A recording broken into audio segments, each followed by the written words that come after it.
মুসলমান সুন্দরের চাইতে সুন্দর হও, কারণ রাসূলুল্লাহ ছিলেন সুন্দরের চাইতে সুন্দর। নবীর আদর্শে আপনাকে আদর্শিত হওয়া লাগবে। নবী যেমন সুন্দর ছিলেন, নবীর আব্বা হযরত আব্দুল্লাহ তেমন সুন্দর, নবীজির পিতা আব্দুল্লাহ তেমন সুন্দর ছিল। দয়া রাসূল মায়ার নবী হাবিবে কিবরিয়া জনাবে মুহাম্মদুর রাসূলুল্লাহ সাল্লাল্লাহু আলাইহি ওয়াসাল্লামের আব্বা হযরত আব্দুল্লাহ পৃথিবীতে এসেছিলেন যখন সোমবারের দিন ছিল। নবীজির আব্বা আব্দুল্লাহর বিবাহ হয়েছিল, সোমবারের দিন ছিল। নবীজির আব্বা আব্দুল্লাহ ইন্তেকাল হয়ে গেল, নবীর বয়স 6 মাস ছিল। তখন সোমবারের দিন ছিল, নবী পৃথিবীতে ভূমিষ্ঠ হয়ে গেল। সোমবারের দিন ছিল, নবী মক্কা থেকে মদিনায় গিয়েছিল। সোমবারের দিন ছিল, নবীর উপর কুরআন নাজিল হয়েছিল। সোমবারের দিন ছিল, নবীজি পৃথিবী থেকে বিদায় নিয়েছিল। সোমবারের দিন ছিল। এ মুসলমান সোনার টুকরো বন্ধুরা, নবীজি মায়ের পেটে 6 মাস, আব্বা ইন্তেকাল হয়ে গেলে নবী আমার এতিম, মা আমেনা বিধবা হয়ে গেল। মা আমেনা বিধবা। পাড়ার মানুষ অভিযোগ করেছিল, শ্বশুরের কাছে অভিযোগ করে বলেছিল, আব্দুল মুত্তালিব তোমার যে বৌমা বিধবা, সে এমন সুগন্ধি ব্যবহার করে যে সুগন্ধির কারণে আমরা মাতোয়ারা হই, কিন্তু এই সুগন্ধি মক্কার বাজারে পাওয়া যায় না। কিন্তু বেদবাদের যে সুগন্ধি ব্যবহার করা যায় না। শ্বশুর আব্দুল মুত্তালিব বলেছিলেন, আমিনা ও আমার মা আমিনা, বেদবাদের যে সুগন্ধি ব্যবহার করা যায় না রে মা। মা আমিনা বলেছিলেন, আব্বা আমি কখনো কোনোদিন সুগন্ধি লাগাই না, তবে যেই দিন হতে পেটে সন্তান এসেছে আমি বাথরুমে যাই, বাথরুমটা সুগন্ধময় হয়, আমি যেই ঘরে দাঁড়াই সুগন্ধময় হয়ে যায়। আমার চেহারা দিয়ে এত সুগন্ধি বার হয়, মিশকে আম্বরের চাইতেও সুগন্ধময় হয়। যেই দিন হইতে পেটে সন্তান এসেছে আমি রাস্তা দিয়ে চলি, ডান দিকের বাম দিকের গাছগুলো আমি আমেনাকে দেখে বারবার আমি আমেনাকে স্বাগতম সালাম জানাই। আমি আমেনা যখন কুয়ায় পানি আনতে যাই, সব মহিলা আনতে যায়, পানি নিচু নেমে যায়, আমি আমেনা সামনে যাই, কুয়ার পানি উঠলে সামনে হাজির হয়। ওই কুয়ার পানি বলে, আমেনা একবার যদি বলে দাও তোমার সন্তানের খাতিরে তোমার দরজার কাছে কুয়ার পানি হাজির হয়ে যাবে। আমি আমেনা খালি পা রাস্তা দিয়ে হেঁটে হেঁটে যাই, পায়ের নিচের কাঁকড়গুলো পাথরগুলো সব যেন মোমের মতো গলে গলে নরম হয়ে যায়। নবী পৃথিবীতে আসবে, তাই পূর্বে বড় বড় মুজিজা প্রকাশ পায়। ও মুসলমানেরা, পৃথিবীর জমিনে আসলেন তিনি, দয়ার নবী মায়ার নবী হাবিবে কিবরিয়া জনাবে মুহাম্মদুর রাসূলুল্লাহ সাল্লাল্লাহু তাআলা আলাইহি ওয়াসাল্লাম। মা আমিনা বলে, আমার কষ্ট হয় নাই, রক্তের বন্যা বয়ে যায় নাই, প্রসবের বেদনা হয় নাই। আমার মায়ার নবী যখন পৃথিবীতে ভূমিষ্ঠ হলো, নবীর কোনো নারী কাটা লাগে নাই, কারণ নবীর সাথে মায়ের নারীর কোনো যুক্ত ছিল। পৃথিবীর সব মহিলা পেটে বাচ্চা আসে, মাসিক বন্ধ হয়ে যায়, না পাক রক্তরা মা না পাক খাবারটা বাচ্চার শরীরে যায়, বাচ্চা হুষ্ট পুষ্ট হয়। আমার আল্লাহ পাক যেন বলতেছিল, আমিনা আমার হাবিবের জন্য তোমার কোনো খাবার আমি খাবো না। আল্লাহ পাক যেন জান্নাতি খাবারটা কুদরতি হাত দিয়ে নবীকে খাইয়েছিলেন। মুসলমানেরা, নবী যখন পৃথিবীতে ভূমিষ্ঠ হয়, নবী খাতনা করা অবস্থায় ভূমিষ্ঠ হয়। মুসলমানদের তাই খাতনা করা হয়। হিন্দুদের কি হয়? অনেক হিন্দুরা আবার আমাদেরকে কটাক্ষ করে, কি বলে? কাটোয়া, এই কাটোয়া। আমাকে 2 জায়গায় বলেছে, এক নদিয়া কৃষ্ণনগর জ্যামে আটকে আছি, লম্বা জ্যাম, অ্যাভেঞ্জার গাড়িতে বসে আছে আর আমার জানালা খোলা আছে, তখন আমাকে বলছে, এই কাটোয়া, এই কাটোয়া। শিলিগুড়ি রেল স্টেশনে ট্রেনটা সবে দাঁড়িয়েছে, টিফিন করব, কয়েকজন তেলক কাটা সব আমাকে বলছে কাটোয়া। আমার দিকে তাকিয়ে নাই, মুখটা ঘুরিয়ে বলছে যেন শুনতে পায়, যেন টার্গেট না করে, কাটোয়া। আমি বললাম বল বল। এখন তো জাত সিংহ, মুসলমানটা তো সিংহের জাত, সিংহ এখন ঘুমিয়ে আছে। ভেড়া তাই মাঝে মধ্যে সিংহের লেজ নিয়ে খেলা করে। ভেড়া বলছে দেখ দেখ, সিংহর লেজ নিয়ে খেলা করছে। ভেড়া জানে না যে সিংহটা যখন ঘুম ভেঙে যাবে ভেড়াটা মেয়ে বলার সুযোগ পাবে না। পাবে? হায় হায় হায় হায়, খুব লাফালাফি করছো, বলো খুব লাফালাফি করছো। ভারতের জমিনে সবচেয়ে অবদান আমাদের মুসলমানদের বেশি, আর ওরা বলছে মুসলমানদের জায়গা নাই। কখনো বলছে ওয়াকফের সম্পত্তি কেড়ে নেওয়া হবে, কখনো জয় শ্রীরামের ধ্বনি দিয়ে একটা মুরব্বী মানুষের কাছে গরুর মাংস আছে বলে তাকে লাথি মারে, তাকে থাপ্পড় মারে, চোখে রক্ত জমিয়ে দিয়েছিল। মেদিনীপুরের মাটিতে রমজান মাসে জয় শ্রীরাম বলতে বলতে মুসল্লিদের উপর আক্রমণ করেছিল। সরকার কিছু বলে না, তাদের বিরুদ্ধে কেউ আন্দোলন করে না। আমরা মুসলমানরা নীরব আছি, চুপ আছি। একদিন দেখতে পাবি তোরা, আল্লাহ শুধু মানা করেছে তোরা যেন এইরকম অশান্তি লাগাস না রে বান্দা, সবুর কর সবুর কর, একদিন গোটা বিশ্বটা তোদের হাতে আসবে।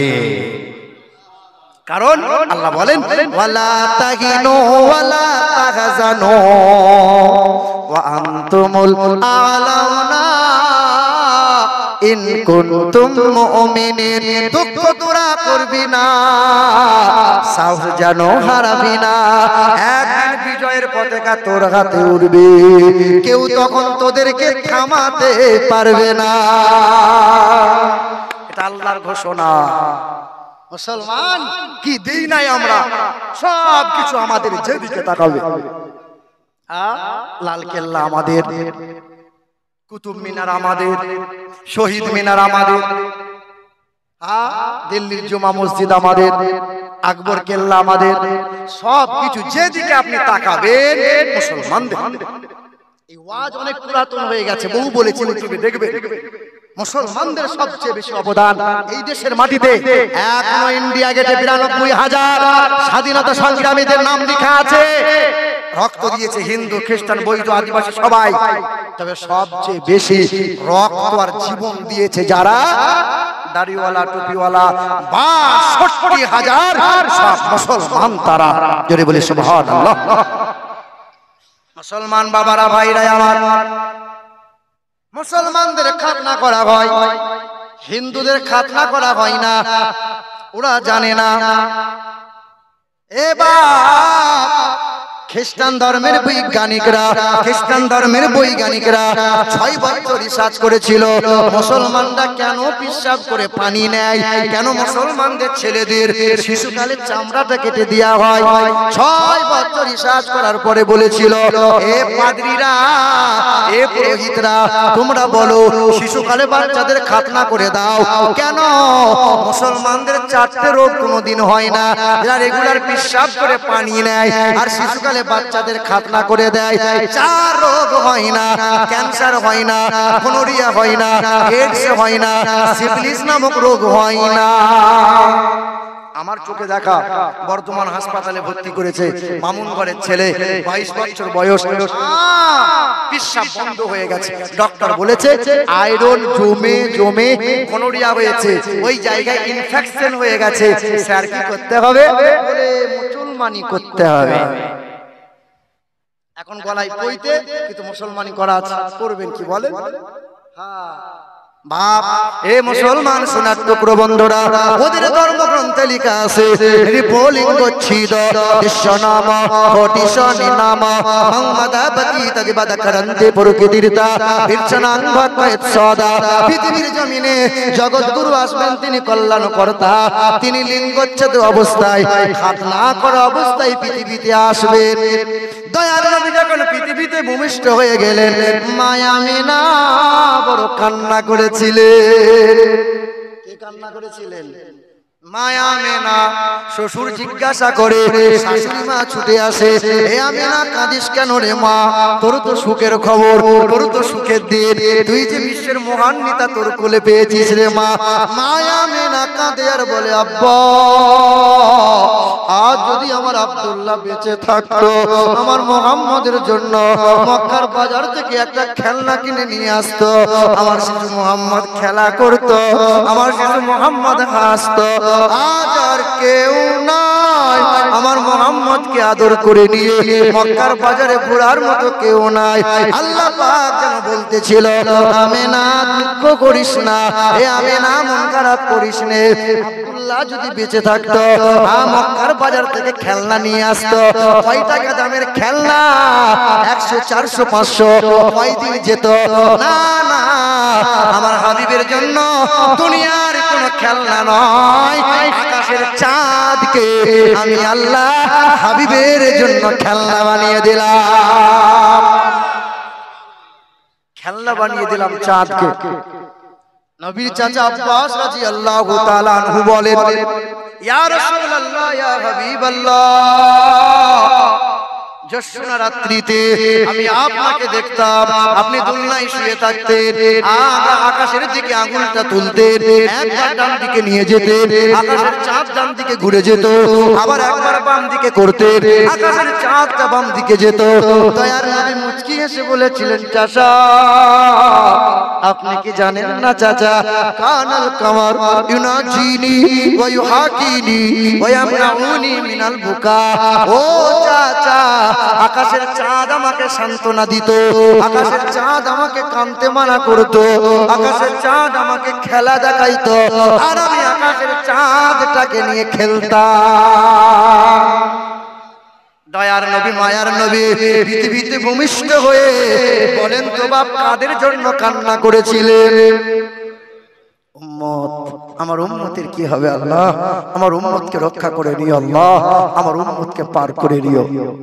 এমন দয়ার রাসূল পৃথিবীতে আর কেউ পাবে না, এমন মায়ার নবী আর কেউ পাবে না। নামে মুহাম্মদ লেখা আছে, নামে মুহাম্মদ লেখা আছে কোরআনে বেদ পুরাণে, কোরআনে বেদ পুরাণে। ওই নবীর নাম জপিলে, ওই নবীর নাম জপিলে দোজখী সে হবে না।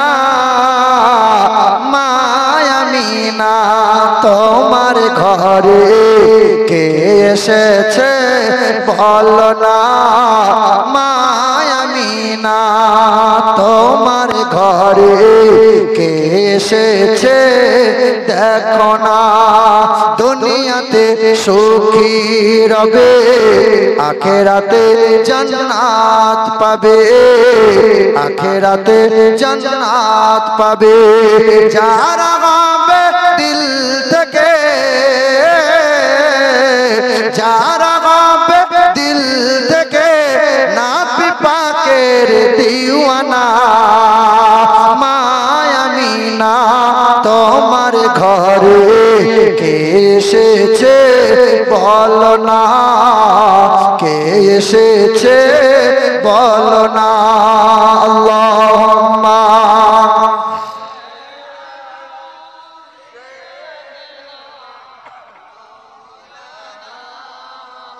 ওয়া আলা আলি সাইয়্যিদিনা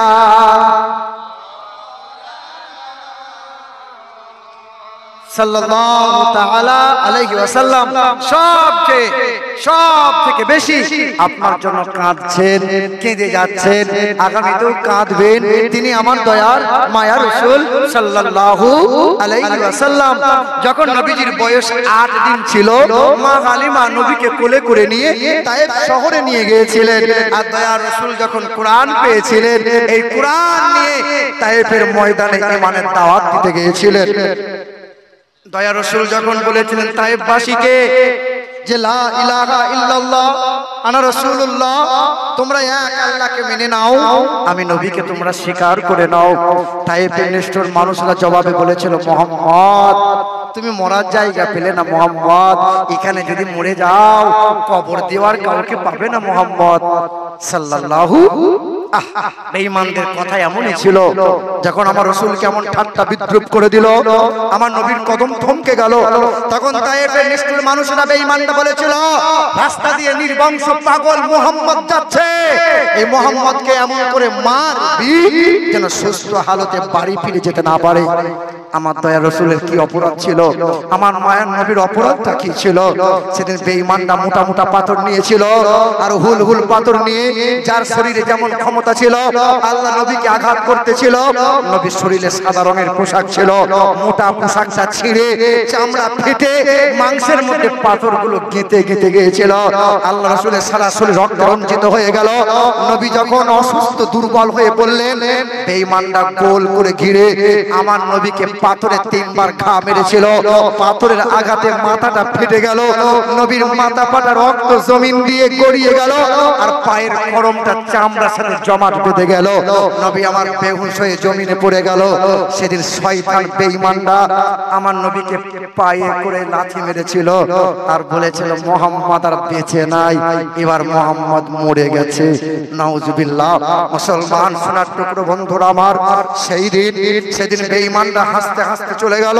আসমান থেকে জিবরাইল ফেরেশতা ছুটে এসে আমার নবীকে আলতো করে কোলে তুলে নিল, আর রাসূলকে কোলে তুলে নিয়ে ওহুদের পাহাড়ের চূড়ায় নিয়ে গেল।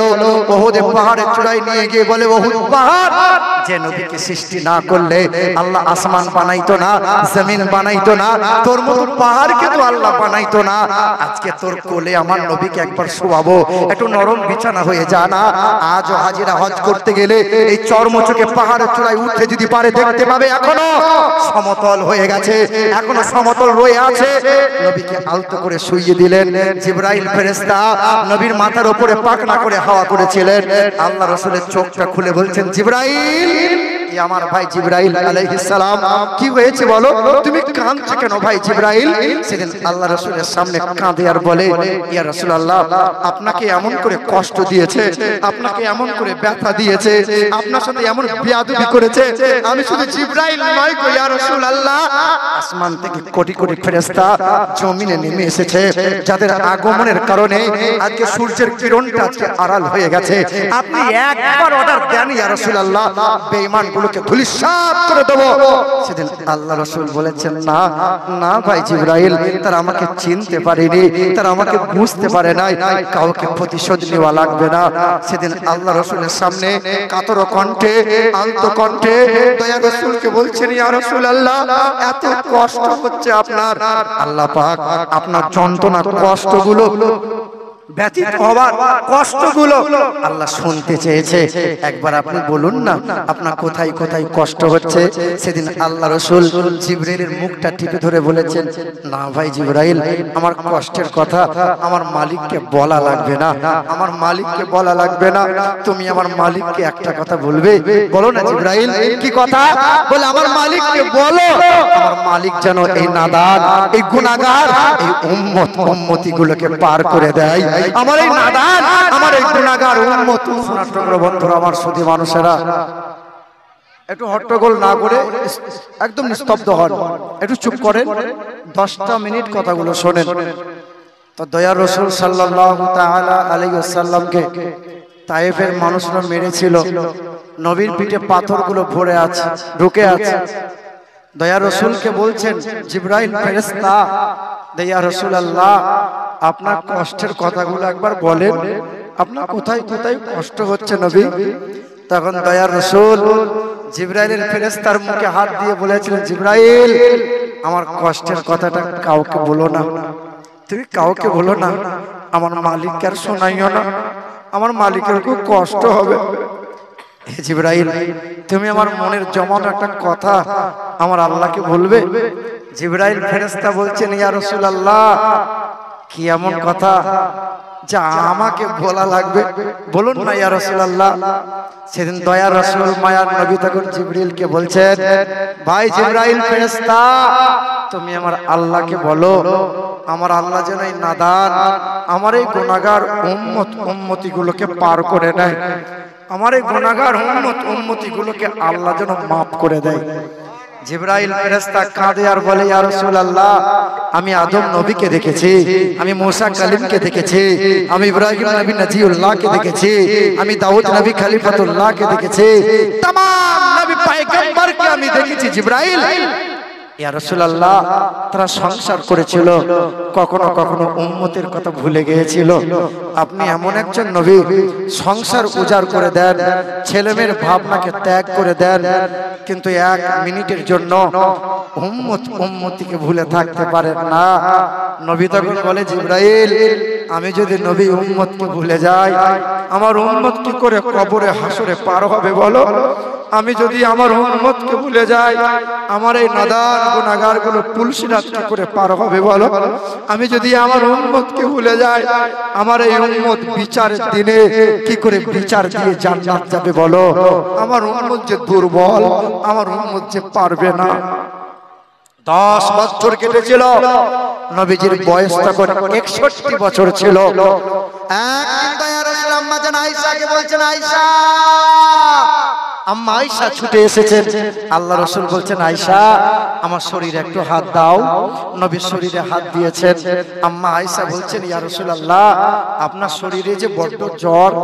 নবী বলছেন, আয়েশা, ওই জানালায় একটু জাইতুনের তেল আছে, একটু উষ্ণ গরম করে নিয়ে আমার পিঠে একটু মালিশ করে দেবে আয়েশা। আম্মা জান আয়েশা ছুটে গেলেন, জাইতুনের তেল একটু গরম করে নিয়ে নবীর পিঠের কাছে দাঁড়িয়ে আছেন। আল্লাহ রাসূলকে বলছেন, আয়েশা। আয়েশা বলছেন, ইয়া রাসূলুল্লাহ, আপনি পিঠের কাপড়টা তোলেন, আমি আয়েশা আপনার পিঠে একটু গরম তেল মালিশ করে দিই। দয়ার রাসূল সেই দিন পিঠের কাপড়টা তুলে ধরেছিলেন। আম্মা জান আয়েশা সিদ্দিকা গরম তেলটা ডান হাতে করে নিয়ে নবীর পিঠে লাগাতে যাবেন। আম্মা জান আয়েশা সিদ্দিকা দেখে চোখ দুটো চড়ক গাছ হয়ে গেছে, অবাক হয়ে গেছে। ফেলফেলিয়ে নবীর কানের কাছে আলতো কণ্ঠে, কাঁদো কাঁদো কণ্ঠে নবীকে বলেছেন, ইয়া রাসূলুল্লাহ, আমি এতদিন আপনার কাছে আছি, আপনি আমাকে কোনোদিন পিঠটা দেখাইলেন না। ইয়া রাসূলুল্লাহ, আপনার কবে পক্ষ হয়েছিল গো নবী? আপনার কবে বসন্ত হয়েছিল গো নবী? আপনার পিঠে খাল খাল, গর্ত গর্ত, দাগ দেখা যায়। সেদিন নবী কেঁদেছিলেন আর বলেছিলেন, আয়েশা, নবীদের শরীরে কখনো পক্ষ হয় না রে আয়েশা, নবীদের শরীরে কখনো বসন্ত হয় না রে আয়েশা। তুমি হয়তো জানো না আয়েশা, 10 বছর আগে তায়েফের নিষ্ঠুর মানুষেরা আমাকে এমন করে মেরেছিল যে মেরেছিল, পোশাকটা ছিঁড়ে গিয়েছিল, চামড়া ফেটে পাথরগুলো মাংসে গেঁথেছিল। আর জিবরাইল ফেরেশতা একটা একটা করে মাংস থেকে পাথরগুলো তুলেছিল। আর আবার কাঁচা মাংস থেকে পাথর যখন তুলেছিল, কাঁচা মাংস থেকে ফিচকিরি দিয়ে টাটকা রক্ত বার হয়েছিল। আর আমি সবার ঊর্ধ্বে চিৎকার করে বলেছিলাম, আমার উম্মতের কি হবে, আমার উম্মতের কি হবে? আম্মা জান আয়েশা বলেন, ইয়া রাসূলুল্লাহ, আপনার পিঠগুলো চাল চাল, গর্ত গর্ত, ঘায়ের দাগ হয়ে আছে। আম্মা জান আয়েশা বলেন, আম্মা জান আয়েশা বলেন, আমি কোনোদিন আপনার চেহারাটা এইরকম করে দেখি নাই। আল্লাহ রাসূল বলেন, সেদিন তায়েফের মানুষরা মেরেছিল, আজও আমার দেহে দাগ আছে। হাসরের যখন মুসিবতের দিনে আল্লাহ পাক যেন কহ্বার হয়ে আগুন দিতে হবে, আর আমার উম্মতের জন্য যখন বিচারের আসনে বসবে, আর আমি দয়ার মালিককে ছুটে গিয়ে আমার পিঠটা দেখাবো, আমার আল্লাহর বড় মায়া হবে। আর আমার আল্লাহ বলবেন, হাবিবের চেহারায় কখনো মশা বসতে দিই নাই, আমার হাবিবের চেহারায় কখনো মাছি বসতে দিই নাই। আর আমার হাবিবকে তারা এমন করে মেরেছিল, তাদের কখনো মায়া হয় নাই। হাবিব, আপনি কি চাইছেন বলুন? প্রতিশোধ চান? জালিমগুলোকে এক একজনকে ধরে ধরে আমি জাহান্নামে জ্বালাবো, আপনি দেখবেন। দয়া রাসূল বলেছেন, আল্লাহ, আমি কারো বিরুদ্ধে প্রতিশোধ নিতে চাই না গো আল্লাহ। আল্লাহ, আমার এই দুর্বল, আমার এই নাদান, আমার এই গুনাহগার উম্মতগুলোকে পার করে দেন আল্লাহ। আমার এই উম্মতের হিসাব আপনি নেবেন না আল্লাহ। আমার উম্মতের যদি হিসাব নেয়, আমার উম্মত যে পার পাবে না। কোন কোন উম্মতের আল্লাহ যখন হিসাব নেবে আর বলবে, হাবিব, আপনি যাদের জন্য সারা জীবন কেঁদেছেন, যাদের জন্য গলায় গামছা পর্যন্ত বেঈমানরা লাগিয়েছিল, যাদের কারণে উটের পিঠটি চাপিয়েছিল, যাদের কারণে দান্ত মুবারকটা শহীদ করেছিলেন, যাদের জন্য মক্কা থেকে মদিনায় হিজরত করেছিলেন, যাদের জন্য দেহটা চাল চাল করে নিয়ে এসেছেন, আপনার উম্মতের আমলনামা দেখেন। দয়ার রাসূল দেখবেন আফসোস করে বলবে, উম্মত তুমি একবার আমার কথা মনে করো নাই, আমি তোমার জন্য কি করি নাই বলো, একবারও আমার কথা মনে হয়নি উম্মত তোমার জন্য কি করি নাই বলো। তোমার জীবনে একটাও নেক কাজ নাই, দিন দিন তোমার দিনগুলো বয়ে গেছে, নেক কাজ করার তুমি সুযোগ পেলে না। বন্ধু, দয়ার রাসূল পৃথিবীতে এসে কার জন্য কেঁদেছিলেন? উম্মতের জন্য। হায়াত 63 সাল হায়াতে জিন্দেগিতে রাসূল আমার সর্ব জায়গায় সর্বক্ষণে উম্মত উম্মত আমার উম্মতের কি হবে। নবী বলছে আমি কখনো ঘুমাই না, আমি যদি ঘুমিয়ে যেতাম আমার উম্মতের জন্য কাঁদবে কে বলো। আমি নবী কোনোদিন ঘুমাইনি, আমি নবী কখনো বিভোর হয়ে ঘুমিয়ে যাইনি, আমি নবী কখনো উম্মতকে 1 মিনিটের জন্য ভুলে যাইনি, সব সময় উম্মতি উম্মতি করে কেঁদেছি। আজ নবী কাঁদছেন, কাল যখন হাসরের ময়দান হবে সবার আগে আমার নবীকে জাগানো হবে। নবীকে যখন জাগানো হবে ফেরেশতারা বলবেন ইয়া রাসূলুল্লাহ চলুন হাসরের দিকে। নবী উঠেই বলবে আমার উম্মতরা আমার কাছে একটু আগাতে এলো না। নানা অনেক সময় আবদার করে বলে ঘরে নাতি থাকতে মোড়ের মাথায় একটু আমাকে আগাতে যেতে পারলো না, অভিমান করে। সেদিন রাসূল বলবে আমার উম্মত আজকে আমাকে একটু আগিয়ে নিতে এলো না। দয়ার রাসূল একাকী হয়ে হাসরের ময়দানে যাবে, শরীরের চেহারায় কাদা মাখা থাকবে, কাদা মাখা। নবী কাদা মাখা চেহারা নিয়ে ঘুরবে, উম্মতের জন্য কাঁদবে। আল্লাহ পাক বলবেন আমার হাবিবের জন্য মাকামে মাহমুদ রেখেছি, আমার হাবিব সিংহাসনে বসবে। আমার হাবিবের কি হয়ে গেল, চেহারায় কাদা মাখা কেন?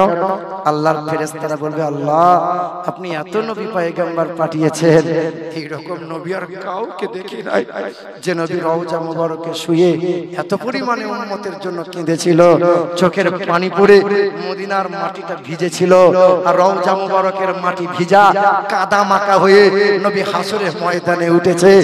দেখে আপনার দয়া হবে, দেখে আপনার মায়া হবে, নবী উম্মতের জন্য আপনার কাছে চাইবে, আর আপনি উম্মতগুলোকে জান্নাতে পাঠাবেন।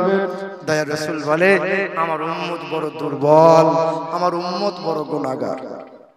যে হ্যাঁ মুসলমান, নবীজির কয়দিন বয়সে নবীকে তায়েফে নিয়ে গিয়েছিল দুধ পানের জন্য? 8 দিন নবীর বয়স যখন ছিল। কয়দিন? মা হালিমা যখন দুধ পানের জন্য নবীকে নিয়ে গেলেন, মাত্র 19টা দিন দুধ পান করেছিলেন। 19টা দিন দুধ পান করার পরে মা হালিমা ডক্টরি কবিরাজি অস্থিরতা চঞ্চলতা, কারণ দয়ার রাসূল ডান দিকের স্তনে দুধ পান করে, নবী বাম দিকের স্তনে দুধ পান করে না। দয়ার রাসূল কি বুঝাতে চেয়েছিলেন? হ্যাঁ জগৎবাসী, আমার মা হালিমার একটি সন্তান আছে, আমার মা হালিমা আমার সে দুধ মা, আমি তার কাছে দুধ পান করি। তার নিজ সন্তান আছে আব্দুল্লাহ, সেও দুধ পান করে। আমি নবী যদি দুই স্তনে মুখ লাগিয়ে দুধ পান করি, ভাইয়ের হক মারা হবে, আর ভাইয়ের যারা হক মারে তাদের জন্য জান্নাত নাই, জান্নাত নাই, জান্নাত নাই। এই যে কুস্তরের মাটিতে দেখো দেখো খবর লাগাও, বাপ মারা গেছে, 3 ভাই মিলে বসেছে, 3 ভাই মিলে 40 বসে গ্রামের মাতব্বর লোকগুলোকে নিয়ে বাপের 10 বিঘা জমি সম্পত্তি ভাগ বন্টন হয়। কোন বোনটা ছুটে এসে বলেছে ভাই আমাদের সম্পত্তিগুলো কই? তখন মেজো ভাইটা চোখ রাঙিয়ে বলে তুই কি সম্পত্তি ভাগ নিবি? ধরো এখান থেকে। আপন বোনটা 41 দিনের মাথায় সুরসুর করে বেরিয়ে চলে গেছে। 12 বছর কেটে গেল, বোনটার কোনোদিন তোমার কাছে সম্পত্তি চাই না, জমি জায়গার ভাগ চাই না। আপনি মুসলমান, আপনার যে হক, আপনার যে কর্তব্য, এটা যে বাধ্যতামূলক, যখনই আপনি ভাগ বুঝে নিয়েছেন বোনকে ভাগটা বুঝিয়ে দেওয়া লাগবে। আপনি এখনো পর্যন্ত ছোট ভাইয়ের অংশ মেরে নিয়েছেন, এখনো পর্যন্ত বোনের অংশটা চাষ করেন, খান, আর মসজিদে বসে বসে সুবহানাল্লাহ সুবহানাল্লাহ সুবহানাল্লাহ। ফেরেশতা বলে একবার তুই কবরে আয়, একবার আয়, তোকে দেখবো, তোকে শেখবো, তুই আয়। হক মারা ব্যক্তির জন্য জান্নাত নাই। প্রতিবেশীর হক নষ্ট করে যারা, ভাই ভাতিজা ভাগনার হক নষ্ট করেছে যারা, বোনের হক খায় যারা, হক মারা ব্যক্তির জন্য 4 বার হজ করলেও জান্নাত নাই, হক মারা ব্যক্তির জন্য তাহাজ্জুদের নামাজ পড়লেও জান্নাত নাই, জান্নাত নাই, জান্নাত নাই। মানুষের সাথে জড়িত পাপ করলেও বড় পীর সাহেবের দরবারে হুজুর মুরিদ হলেও বেটা মাপ নাই। কি রকম মুরিদ হয়েছেন আপনি? আপনি মুরিদ হন পীর সাহেব ধরেন, তবে এতটুকু আপনাকে শেষ বেলায় বলে দিয়ে যায়, বাপ শিশুকালে যে মা আপনাকে পেটে নিয়ে চলতে বসতে কষ্ট হয়েছিল, ওই মায়ের কতটুকু সেবা করলেন বলেন। যে সময় প্রসবের বেদনা উঠেছিল, গোটা ঘর মাটির ঘর ছিল, রক্তের বন্যা বয়ে গিয়েছিল, ঘরে দুর্গন্ধ হয়ে গিয়েছিল, মা বেহুশ হয়ে পড়ে রয়েছিল, নানি দাদি ছুটে এসে তোমাকে কোলে নিয়েছিল, সবাই আদরে আত্মহারা হয়েছিল, আনন্দ সোহাগ করেছিল। আমার ঘরে একটা নতুন মেহমান এসেছে, মা বসতে পারে নাই, মা শুয়ে শুয়ে বলেছিল, আমার মানিকটাকে দে না, কালো না ফর্সা, খেদা নাক লম্বা, মা দেখে নাই, আমার মালিকটাকে দে না রে। মা নিয়েছিল, মায়ের যত বেদনা ছিল মা সব ভুলে গিয়েছিল। ওই মায়ের কতটা সেবা করলে বলো।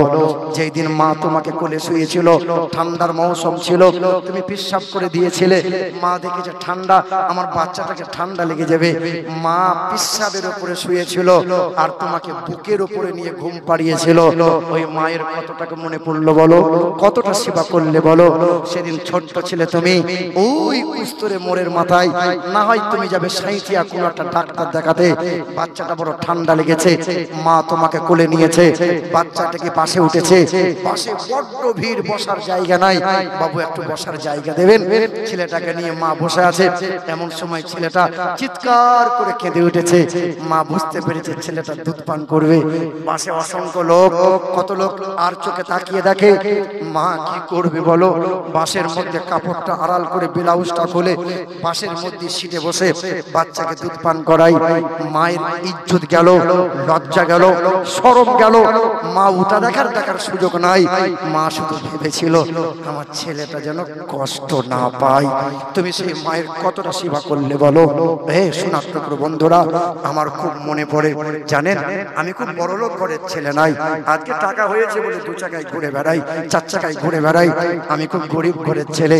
আমার বাপ পরের ঘরে কাজ করতো। ঈদের 3 দিন আগে মায়ের আঁচলটা ধরে বলেছিলাম, মা ও মা, মা গো, ঈদে সবাই নামি দামি পোশাক আর জুতা কিনেছে, তুমি একটা ঈদে আমাকে নতুন জামা আর জুতা কিনে দাও না মা। আমি তো জানতাম না ঘরে সংসার বড় অভাব, ঠিক মতো খাবার ছিল না। সেদিন মা বলে, তোর আব্বা আসো, আমি বলবো। রমজান মাস ছিল, সন্ধ্যাবেলায় কাজ থেকে ইফতারের আগে আব্বা ফিরে এসেছে, তাড়াহুড়ো করে আব্বা ইফতার করতে বসেছে। আমাকে বলেছে, আই বসবি আই। আমি বসে আছি। ইফতার হয়ে গেল, নামাজ আব্বা পড়ে নিল। বাপের হাতটা ধরে মা বলছে, জানো তোমার ছেলেটা আজকে আবদার করে বসেছে, ওই ছেলেগুলো দেখে তোমার ছেলেটা আজকে নতুন জামা আর জুতা কিনবে বলেছে। সেদিন বাপ বলেছিল, তুমি তো জানো কি অবস্থা চলছে, দেখো একটু ধার দেনা করো না গো। আমি জানতাম না, মা বাপকে লুকিয়ে লুকিয়ে বলে, আর আমি যেন লুকিয়ে লুকিয়ে দেখি আমার মাকে বলে আর বাপের চোখ দিয়ে পানি গড়ায়। কাউকে কিছু বলেনি। সন্ধ্যা হয়ে গেছে, রাত তারাবির পড়ার সময় আব্বা ধনির বাড়িতে গিয়েছিল, যে বাড়িতে মাঝে মধ্যে কাজ করতে যাই। ওই বাড়ির দরজার সামনে বলেছিল, মনিব 200 টাকা দেবেন, এই পরশুদিন ঈদ আছে, ছেলের জন্য জামা কাপড় হয়নি, কবে শোধ করবি কবে?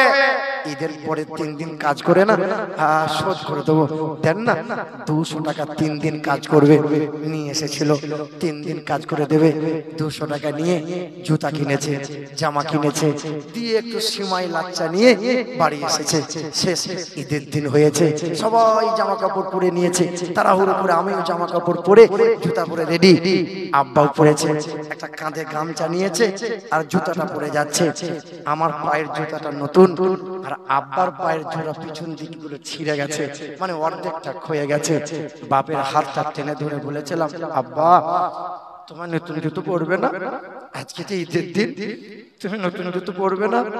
সেদিন আব্বা বলেছিল, আরে খেপা, নতুনটা পরলে পরে পুরাতন হয়ে যাবে, ওটা এখন আলমারিতে রেখে দিয়েছি, যখন কোথাও যাব তখন পরে যাব। সেদিন ঈদের নামাজ পড়ে বাড়ি এসেছিলাম। 3 দিন আগে যে কাপড়টা মা পরেছিল, সবাই নতুন কাপড় পরে, মা আজ সেদিন নতুন কাপড় পরে আঁচলটা টেনে ধরে বলেছিলাম, মা তুমি আজ নতুন কাপড় পরবে না?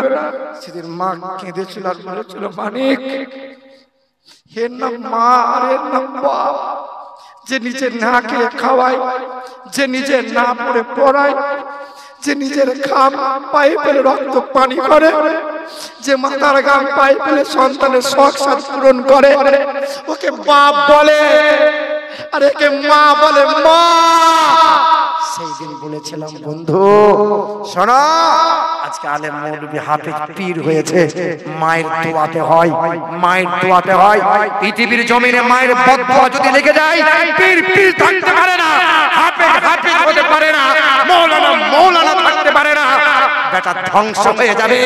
শোনো, ইতিহাস সাক্ষ্য দেয়, বুখারী শরীফের হাদিস, মা বদদোয়া করে দিয়েছিল আল্লাহর ওলির বিরুদ্ধে। আল্লাহর ওলি ছিল, মা মা বলে ডাকে নাই, মায়ের জন্য দরজা খুলে নাই, আল্লাহ জিকির করেছিল, মা কেঁদে বদদোয়া করে দিয়েছিল। আরে জুরাইশ বলে আল্লাহর ওলি, জবরদস্ত ওলি, যা চাইতো আল্লাহ তাই দিত। আল্লাহর ওলি বাঁচতে পারে নাই, বাঁচতে পারে নাই, বাঁচতে পারে নাই। বেটা তোমার পায়ে হাত রাখি, জালসার মজলিসে বসে আছো, মায়ের সাথে বেয়াদবি করো না, আব্বার সাথে বেয়াদবি করো না, তুমি ধ্বংস হয়ে যাবে। বেটা পৃথিবীতে অহরহ ইতিহাস, এই পাপ যদি কেউ করে পৃথিবীতে তাকে ভোগ করতেই হবে আযাব। মায়ের সাথে বাবার সাথে দুর্ব্যবহার করো না, মা বাপকে কষ্ট দিয়ে পৃথিবীর তাবর তাবর হুজুরের কাছে যাও, মুরিদ হও, মা বাপের বদদোয়া যদি মাথায় থেকে যায়, কোন জায়গায় তোমার নাজাত নাই, নাজাত নাই। আল্লাহ বলে, বান্দা সুন্দর হও। কি হও? আল্লাহ বলে সুন্দর করে বানাইছে। আল্লাহ পাক রব্বুল আলামিন বলেন, ওয়া আওহা রাব্বুকা ইলা নাহলি আনিত্তাকিজি মিনাল জিবাল বুয়ুতাও ওয়া মিনাশ শাজারি ওয়া মিম্মা ইয়ারিসুন। সুন্দর দিয়ে বয়ান শুরু করেছিলাম, সুন্দর দিয়ে শেষ হবে। আল্লাহ বলে, বান্দা ওই সামান্য একটা মাছির দিকে তাকাও। ওয়া আওহা রাব্বুকা ইলা নাহলি আনিত্তাকিজি মিনাল জিবাল বুয়ুতাও ওয়া মিনাশ শাজারি। গাছের ডালে বাসা বাঁধে, পর্বতের উচ্চ শিখরে বাসা তৈরি করে, ঘরের কোনায় বাসা তৈরি করে, তার নাম মৌমাছি। ওই মৌমাছির দিকে লক্ষ্য করো, সামান্য একটা মৌমাছি। সুম্মা কুলি মিন কুল্লি সামারাত ফাসলুকি সুবুল রাব্বিকি যুলুলা ইয়াখরুজু মিন বুতুনিহা শারাবুম মুখতালিফুন আলওয়ানুহু ফীহি শিফাউল লিন্নাস। ওই মৌমাছির দিকে তাকাও, না পাক জায়গায় বসে না, হারাম কখনো খায় না, বন্ধ জায়গায় বসে না। ওই মৌমাছি যখন উড়ে উড়ে যায়, নবীর দরুদ পড়তে পড়তে যায়, ফুলের রস সংগ্রহ করে নেয়, আর নবীর দরুদ আর সালামের কারণে শিফাউল লিন্নাস, ওই মধুটাকে আমার আল্লাহ মানব জাতির জন্য শিফা আর মিষ্টতা দান করে দেয়। এর নাম মৌমাছি, এর নাম হলো গুয়ে মাছি। দেখেছেন গুয়ে মাছি? গুয়ে মাছির স্বভাব হলো মিষ্টির হাঁড়িতে বসা, পায়খানায় বসা, আম কাঁঠাল বেলে ঝাঁপিয়ে পড়ে, আপনার শরীরেও বসে, মানে সুযোগের সদ্ব্যবহার করে। কিন্তু মৌমাছি না পাক জায়গায় বসে না, হারাম জায়গায় বসে না, বন্ধ জায়গায় বসে না। ও আব্বা, ও সোনার টুকরো বন্ধুরা আমার, ও নওজোয়ান যুবকেরা, কিছু মুসলমান আছে গুয়ে মাছি, নামাজও পড়ে, মসজিদ থেকে বেরিয়ে আবার পরের নিন্দা করে, নামাজও পড়ে, আল কেটে কেটে জমি বড় করে, নামাজও পড়ে, আবার বিয়ে দেওয়ার সময় মোটা টাকা নেয়, পেট মোটা করে, নামাজও পড়ে, আবার মাঝে মধ্যে লটারি কাটে, নামাজও পড়ে, হারামের সাথে কারবারও করে। না, গুয়ে মাছি হয়ে যেও না, মৌমাছি হও, স্বভাবটা সুন্দর বানাও। আল্লাহ বলে, বান্দা স্বভাব যদি সুন্দর বানাও, কারণ সুন্দর করে বানাইছি, যত্ন করে বানাইছি, আমার বান্দাকে বড় সোহাগ দিয়ে বানাইছি। ও মুসলমান, হুগলি ডিস্ট্রিক্টে একটা বাপ হঠাৎ করে আমাকে ফোন দিল, হুজুর একটু দোয়া করে, আমার ছেলেটাকে কলকাতার পিজিতে ভর্তি করেছে, হঠাৎ কথা বন্ধ হয়ে গেছে, বোবা হয়ে গেছে। কারণটা কি? বলে আমার ছেলেটা সকাল সন্ধ্যা মোবাইলে খোঁচা মারে, আমার ছেলেটা ব্রেনটা হ্যাং হয়ে গেছে, ডক্টর বলেছে হিস্টেরিয়া হয়েছে, আর আব্বা বলে ডাকতে পারে না, মা বলে ডাকতে পারে না। আমি বাপের বড় কষ্ট হয়, আমি মায়ের বড় কষ্ট হয়। আল্লাহ বলে বান্দা তোর বাপ তোকে কি দিল, কয় বিঘা জমি আর দুপুর পোশাক আর খাবার দিল, আমি আল্লাহ তোকে বড় নিয়ামত দিয়ে বানাইলাম, তোকে সুন্দর করে আকৃতি দিলাম, শ্রবণ শক্তি দিলাম, দর্শন শক্তি দিলাম, ত্বক শক্তি দিলাম, মেধা শক্তি দিলাম, বাক শক্তি দিলাম, স্বাদ শক্তি দিলাম, জ্ঞান শক্তি দিলাম।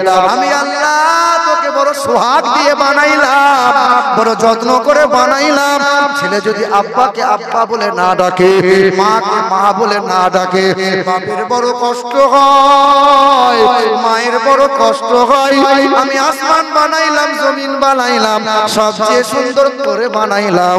আমার বান্দা যখন আমাকে আল্লাহ বলে না, আমার বান্দা যখন আমাকে আল্লাহ আল্লাহ বলে ডাক দেয় না, আমি যার কারণে তোরে বানাইলাম, আমার রাসূলুল্লাহর শানে যখন দরুদ পড়ে না, আমি আল্লাহর বড় কষ্ট হয়। ও আল্লাহর বান্দারা সুন্দর হয়ে যাও, আল্লাহ বলে সুন্দর হয়ে এসো, সুন্দর হয়ে যদি আসতে পারো, বান্দা সুন্দর জায়গা রেখেছি, তোমাকে সুন্দর জায়গাতে রাখবো, আমার হাবিবের কারণে সুন্দর জায়গা বানিয়েছি, রহমতওয়ালা জান্নাত বানিয়েছি, বান্দা আমি তোরে দেবো। হে মুসলমান, সবাইকে মরে যেতে হবে, কেউ মরতে চায়, কেউ মরতে চায় না, সবাই বলে আরো কিছুদিন বাঁচলে ভালো হতো। এই দুনিয়া বড় মায়া, মায়া মায়া, বিবিটা বড় মায়ার, ছেলে বড় বড় মায়ার, জমি জায়গাটা বড় মায়ার, ব্যবসা বিজনেস বড় মায়ার। আল্লাহ বলে দুনিয়ার মায়া ছাড়, আমার হাবিবের মায়া কর, আমার হাবিবের প্রতি মহব্বত কর। কারণ সবাই তোকে যখন কবরে রাখবে, তোর বিবিটা 2 দিন কাঁদবে, 4 দিন কাঁদবে, সবাই যখন ভুলে যাবে, আমার রাসূলুল্লাহ তখন তোর জন্য কাঁদবে। আমার বাপের নানি, আমার বাপের নানি আমি দেখেছি 118 বছর বেঁচে ছিল। কত? 6 মাস অসুস্থ হয়েছিল।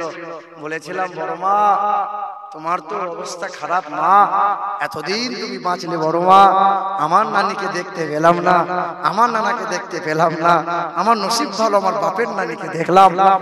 ও নানি তুমি কি আর বাঁচতে চাইছো? নানির দাঁত, বড় মায়ের দাঁত নাই, বাপের নানি দাঁত নাই, তো আমাকে ওই অবস্থায় বলছে বাবা আরো 10 বছর হলে ভালো হতো বাবা। কেউ বাঁচতে চায়, সবাই বাঁচতে চায়, কেউ মরতে চায়। ওই যে মাইকেল জ্যাকসন ড্যান্সার ছিল, ড্যান্সার, অল্প দিনে কোটি টাকার মালিক হয়েছিল, কালো রং থেকে গোটা দেহটা সার্জারি করে ফর্সা হয়েছিল, 10টা ডাক্তার কিনে রেখে দিয়েছিল, মানে 10টা মানুষ কিনে রেখেছিল, লিভার কিডনি চোখ যখনই লাগবে দেওয়া লাগবে, 19টা ডাক্তার আশা ছিল, সকাল সন্ধ্যা খাবার পিসাব পরীক্ষা কফ সবকিছু পরীক্ষা নিরীক্ষা করে চলবে। ও বলেছিল আমি 150 বছরের আগে মরবো না। আল্লাহ বলেছিল রাখলে থাকবি। 50 বছর পার হয় নাই, বেটা চলে যেতে হয়েছে। ইংল্যান্ডের রানী এলিজাবেথ যার নাম, মাথায় মুকুট পড়েছিল, কোহিনূর পাথরের হীরার মুকুট, যার মূল্য ছিল 3.5 কোটি মার্কিন ডলার। ইংল্যান্ডের রানী বলেছিল সাংবাদিকরা বলে দিও আমি সেঞ্চুরি করব, তবে আমি মরবো। কত বছর? 100 বছর বাঁচবে। আল্লাহ বলছে হায়াত আর মওত আমার হাতে, রানী হতে পারো। করুন এত বড় বাদশা ছিল, এত টাকার মালিক ছিল, তার মোহর, তার সোনা, তার গহনা, সেই ঘরের তালা চাবি চাবি গাধা উঠে করে বইতে হতো। করুন চেয়েছিল অনেকদিন বাঁচবো। কিছুদিন আগে দেখলাম একটা বক্তা ওই কলকাতার ওই দিকে বাড়ি, বক্তার সাথে কন্টাক্ট হয়েছে 30,000। ওই বক্তা স্টেজে উঠবে না যতক্ষণ টাকা ফুল পেমেন্ট না হবে। ডাক্তার বক্তা বলছে আমার ড্রাইভারকে ফুল পেমেন্ট করে দাও, তারপর আমি স্টেজে উঠবো। আমার বক্তব্য চলছে, আর ও বেটা তর্ক কমিটি বলছে হুজুর দেবো। আমাদেরকে এরকম অবিশ্বাস করিয়েন না, দেবো আমরা দেবো, আপনি অবিশ্বাস করি না, ফুল পেমেন্ট না করলে আমি বক্তব্য রাখবো না। ওই সময় আমার আমার আমার কথা মনে পড়ে গেছে। সাদ্দাত একটা গাদ্দার ছিল, গাদ্দার। সাদ্দাত শখ করে জান্নাত বানিয়েছিল। মুসার ভাই হারুনকে বলেছিল, ও হারুন নবী, তোমার আল্লাহকে বলে দাও তোমার আল্লাহর জান্নাতে সাদ্দাত যাবে না। সাদ্দাত জান্নাত তৈরি করেছিল। তখনকার মহিলাদের তিনি হুল বানিয়েছিল, নামি দামি পোশাক পরেছিল, ঘোড়ার পিঠে চড়েছিল। সাদ্দাত জান্নাতে যাবে। এমন সময় একটা মুরব্বি পিছন দিকে হাত বাড়ায়, ও সাদ্দাত থাম থাম। বলে মুরব্বি সময় নাই, বাড়ি যেখানে। সাদ্দাত জান্নাতে যাবে, কাউরির সাথে কথা বলবে না, বড় অহংকার। সাদ্দাত জান্নাতে পা রাখবে, ওই মুরব্বিটা সামনে হাজির, খবরদার পা রাখবি না। কে তুমি? বলে আমি মুরব্বি নয়, আমি বললাম মালাকুল মউত ফেরেশতা। ও বক্তা জানে না স্টেজে পা রাখবো আমাকে পেমেন্ট দেওয়া লাগবে। স্টেজে পা রাখার সাথে সাথে মালাকুল মউত যদি হাজির হয়, বক্তা তুমি যাবে কোথায় বলো? বক্তব্য শোনার পরে বক্তা বলছে আর বক্তব্য দেবো না, আর বক্তব্য ঘোষণা দিতে হয় না। তোর মতো বক্তা পশ্চিম বাংলার মাটিতে রাত ভোর যদি ওয়াজ নসিহত করে, কোন মানুষের দিলে অন্তরে জায়গা নেবে না। সবাইকে মরে যাওয়া লাগবে। তাহলে আল্লাহ বলছেন আমি সুন্দর করে বানিয়েছি, কিন্তু দুর্বল হলো আমার মানুষ। মানুষ তারপরেও দেখো সাপ, পশু, বাঘ, ভাল্লুক, আমি আল্লাহ বলেছি আমার বান্দা দুর্বল, গোলামি করবি আমার বান্দা। পোষ মানে কি মানে না, বাঘ ভাল্লুক সবাই বান্দার পোষ মানে কি মানে না। আল্লাহ বলে বান্দা সুন্দর বানিয়েছি আমার বান্দাকে, দুর্বল করেছি সবচেয়ে আমার বান্দাকে। আব্বা পায়ে হাত রাখি, আব্বা আপনি আপনার ছেলেকে বিএড করান, ডিএড করান, বিটেক করান, আইটিআই করান, পলিটেকনিক্যাল করান, কিন্তু আপনার ছেলেটাকে বিয়াদব বানিয়ে ফেলেন না। আপনার ছেলেটাকে বিয়াদব যেন না হয় এটা খেয়াল রাখিয়েন। আব্বা বোলপুরের পাশে ভেদিয়াতে একটা মাদ্রাসা করেছি। যে হ্যাঁ, যদি কোনো মানুষ কুস্তর এলাকার, যদি কোনো বাপ, যদি কোনো মা চাহে ছেলেটাকে পড়াতে পারে। আমার মাদ্রাসায় কম্পিউটার আছে, আমার মাদ্রাসায় ইংরেজি, বাংলা। এখানে ছাত্র একটা এসেছে, উঠে এসেছে এখানে আমার বাংলায় ইংরেজি মাস্টার এখানে এসেছে আমার সাথে। জি বাবা যদি পারেন, না না আপনার ছেলে আলেম মৌলবি হাফেজ হবার পরে মসজিদ থাকবে না, কম্পিউটার শিখুক, ইংরেজি বাংলাতে চলুক। আপনার ছেলে যেন আমার মতো একটা সৈনিক তৈরি হোক, এইরকম করে সুন্নিয়তের একটা সৈনিক তৈরি হোক, এটা আমার বড় স্বপ্ন। নিজে এই যে জলসা করি, টাকা দেয়, টাকা জমিয়ে জমিয়ে জায়গা কিনেছি, মাদ্রাসা করেছি, অনেক টাকা খরচ। আব্বা শেষের বেলায় আখিরি মোনাজাত হবে, আপনার বাপ মা দাদু দাদি সবার জন্য দোয়া হবে। শেষের বেলায় যখন যাবেন, মা বোনরা 10, 20, 50 যে যেমন করে পারবেন আমার কমিটি ভাইদের কাছে আমার মাদ্রাসার জন্য সাদকায়ে জারিয়া হিসাবে একটু দান সাদকা করে দিয়ে যাবেন শেষের বেলায়। আব্বা এই বলে অনুরোধ করি, আদব বলা হন, ভালো হন, সুন্দরের চাইতেও সুন্দর তিনি আমার আপনার পেয়ারা নবী রাসূলুল্লাহ। আজকের আবহাওয়া আল্লাহ ভালো রেখেছেন, মাইকটা গোলমাল চলছিল, তারপর হতে হতে লাইনটা ডিস্টার্ব হলো, দি জালসা মাঝে মাঝে না একটু কেমন কেমন ম্যাচ ম্যাচ হয়ে গেল। আব্বা যেমনই শুনেছেন, যেমনই শুনলেন, কিন্তু আপনাকে মানা লাগবে, আপনাকে ভালো হওয়া লাগবে। আরাম ত্যাগ করুন, হক মারা বন্ধ করুন। যুবক ভাইরা, ইমাম সাহেব আছে, নওজোয়ান ইমাম সাহেব, ভালো ইমাম, সময় করে গিয়ে একটাই বসো, কোরআনগুলো শিখে নাও, ব্যবসা করো, চাষাবাদ করো, যা করবে করো, ছেলে মেয়েগুলোকে কোরআনের তালিম দাও। কোরআন শেখা লাগবে। পৃথিবীর জমিনে একমাত্র ধর্মগ্রন্থ আল কোরআন। কোরআন বাদ দিয়ে ইংরেজি শেখা, বাংলা শেখা, অঙ্ক শেখা, এটা হলো হারাম, এটা হলো হারাম। কারণ সবার আগে নবী বলছেন কোরআন শেখা ফরজ। জি হ্যাঁ, আল্লাহ পাক আপনাকে আমাদের সকলকে ঈমান আমলের উপর চলার তৌফিক দান করেন। আমিন সুম্মা আমিন। ওয়া আখিরু দাওয়ানা আলহামদুলিল্লাহ। আলহামদুলিল্লাহি রাব্বিল আলামিন। আরেকটু মুহাব্বতে সালাতু সালাম জানাইয়া